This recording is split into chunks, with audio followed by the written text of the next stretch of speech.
করেন ঢাকা বিশ্ববিদ্যালয়ের শিক্ষার্থীরা।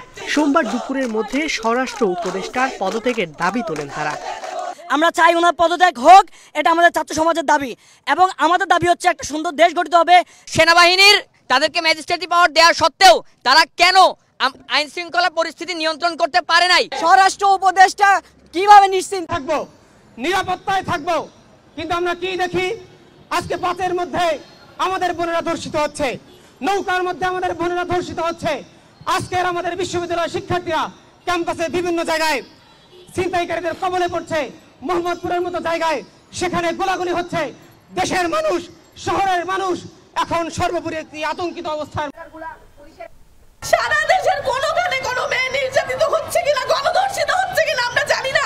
এই স্বরাষ্ট্র উপদেষ্টাকে তার ব্যর্থতার দায় স্বীকার করে অতি সত্বর পদত্যাগ করার জন্য দাবি জানাচ্ছি। একটা সোশ্যাল মিডিয়ায় ফেসবুক একটা ঘটনা সামনে চলে আসবে, এরপরে কিছু মানুষ রাস্তায় দাঁড়াবে, তারপর ওটা নিয়ে কথা বলবে আমাদের স্বরাষ্ট্র উপদেষ্টা কোথায়, উনি করছেন তাকে। সরকার যদি এই মুহূর্তে দ্রুততম সময়ে এর বিচার এবং এর সুষ্ঠু সুরাহা করতে না পারে, তাহলে তাদেরকে এর দায়ভার নিতে হবে।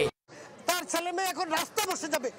ছিনতাইয়ের ঘটনা ঘটেছে রাজধানীর মোহাম্মদপুরের টাউন হল এলাকাতেও। রবিবার রাত 11টার কাছাকাছি সময়ে রিকশায় করে যাবার সময় ছিনতাইয়ের শিকার হন 3 নারী।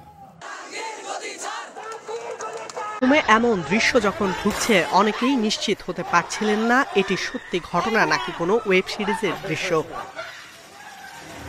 রোববার রাত 10:30টার দিকে বনশ্রী ডি ব্লকে এক ব্যক্তিকে ঘিরে ধরেন মোটরসাইকেলে আসা দুর্বৃত্তরা। হামলা শিকার ব্যক্তি স্বর্ণ ব্যবসায়ী আনোয়ার হোসেন। গুলি করে কুপিয়ে ছিনিয়ে নেওয়া হয় 160 ভরি সোনা ও লক্ষাধিক টাকা। পরে তাকে নেওয়া হয় ঢাকা মেডিকেলে। রাতে ঘুমায় আমাদের সেটা প্রশ্ন।